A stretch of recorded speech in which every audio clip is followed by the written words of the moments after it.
حضرت عمر فاروق خطبہ دے رہے تھے.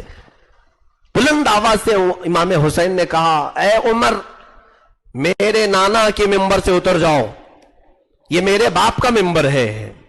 حضور کو وہ ابا کہتے تھے, حضور نے بھی ان کو بیٹا کہا ہے کیونکہ حضور کی اولاد بھی حسنین کریمین سے ہی چلی ہے. کہا یہ میرے باپ کا ممبر ہے. حضرت عمر بیچ خطبے میں اتر آئے, یہ نہیں کہ جمعہ کا خطبہ کمپلیٹ کر لوں, خطبہ چھوڑ دیا اور نیچے آ گئے. امام حسین کی عمر اس وقت 9 سال کی تھی یا 8 سال کی تھی, جتنی بھی رہی ہو. آپ نیچے آئے, حضرت عمر فاروق رضی اللہ تعالیٰ عنہ نیچے گھٹنوں کے بل بیٹھ گئے. امام حسین کے دونوں کندھوں کو پکڑا اور کہا سچ کہا شہزادے آپ نے, یہ ممبر تمہارے باپ کا ہے, تمہارے نانا کا ہے. حضرت حسین نے کہا کہ اترو میرے باپ کے ممبر سے اور اپنے باپ کے ممبر پر جاؤ. حضرت عمر نے کہا میرے باپ کا کوئی ممبر نہیں, ہمیں جو ممبر ملا ہے وہ تمہارے نانا کی وجہ سے ملا ہے, وہ تمہارے گھر سے ملا ہے, ہمارا اپنا کوئی ممبر نہیں. تب امام حسین نے کہا اچھا تمہارا کوئی ممبر نہیں, میرے باپ کی ممبر سے بولنا ہے پھر بولو. حضرت عمر پھر کھڑے ہو گئے. یہ بتانا تھا لوگوں کو کہ اے لوگوں عزت جو کچھ بھی ہے وہ رسول کے گھر سے ہے, یہاں سے رشتے مضبوط رکھو, یہاں سے اپنی عزتیں تمہاری کائنات میں چھا جائیں گی اور اس گھر کو چھوڑ کر کے تمہاری کوئی عزت نہیں ہے. آج جو لوگ سوچ رہے ہیں کہ میں نام چھپا دوں, آئیڈینٹی چھپا دوں, شناخت چھپا دوں تاکہ لوگ میری عزت کرنے لگ جائیں, اور مارے جاؤ گے اور ختم کیے جاؤ گے. حضور پاک صلی اللہ تعالی علیہ وسلم کی نسبت سے ہی حضرت عمر کے پورے اعمال تھے. دیکھیں آپ بیت المقدس جب فتح ہوا تب کیا حالات تھے. سیدنا عمر ابن خطاب رضی اللہ تعالیٰ عنہ کو ابو عبیدہ بن جراح رضی اللہ تعالیٰ عنہ خبر دیتے ہیں کہ آپ تشریف لائیں بیت المقدس میں, آپ کے ذریعے سے نماز شروع ہوگی. حضرت عمر چل پڑے اپنے غلام کو لے کر کے, اور وہ بھی کیا شان ہے امیر المومنین کی, عدل, مساوات, انصاف میں ایسا کوئی کر کے دکھائے ہمیں. حضرت عمر کے ساتھ ایک سواری ہے, ایک گھوڑا یا ایک خچر.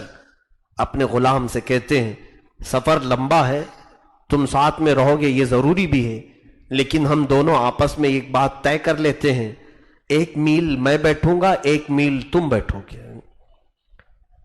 غلام کے ساتھ کوئی ایسا معاملہ کرتا ہے؟ سیدنا عمر فاروق نے یہ کر کے دکھایا.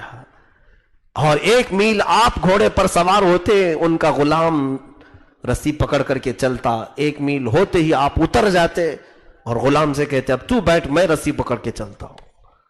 کیونکہ خدا کا خوف بھی اتنا دل میں تھا.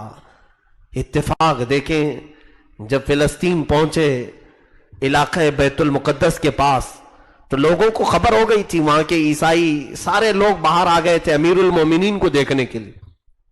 لوگ بہت سارے اس وقت شہر میں نام تو سنے تھے امیر المومنین کا, دیکھا نہیں تھا, سب باہر آئے. اتفاق ایسا کہ اس وقت گھوڑے پر سوار ہونے کی باری غلام کی تھی. غلام بیٹھا ہوا تھا اور آپ رسی پکڑ کے چل رہے تھے. تو لوگ جیسے ہی آئے سبوں نے امیر المومنین کو پکارا, کہا عمر ظاہر ہو گئے, اور آپ کی تعریف میں لوگ بولنے لگے اور اسی غلام کی طرف بڑھنے لگے. سارے لوگ دیکھا نہیں تھا. پیچھے سے ایک صحابی نے حضرت غالباً ابو عبیدہ نے پکار کر کے کہا اے لوگوں وہ امیر المومنین نہیں جو گھوڑے پر بیٹھا ہے, امیر المومنین تو رسی پکڑ کر کے آ رہا ہے.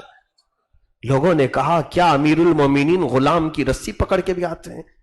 کہا یہ ایمان والوں کا امیر ہے, اس نے عدل سے پوری دنیا کو بھر دیا ہے.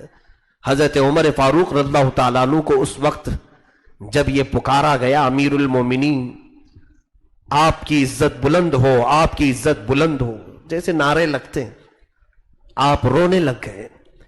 سارے لوگوں کو جمع کیا اور ایک اونچے ٹیلے پر کھڑے ہو گئے. کہا اے لوگوں آؤ میں اپنی حقیقت تمہیں آج بتا دیتا ہوں.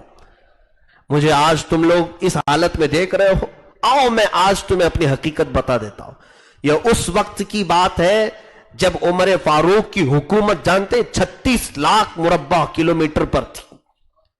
36 لاکھ اسکوائر کلومیٹر پر تنہا مالک تھے آپ. آپ کا رعب و دبدبہ چلتا تھا, آپ کے احکام نافذ ہوتے تھے.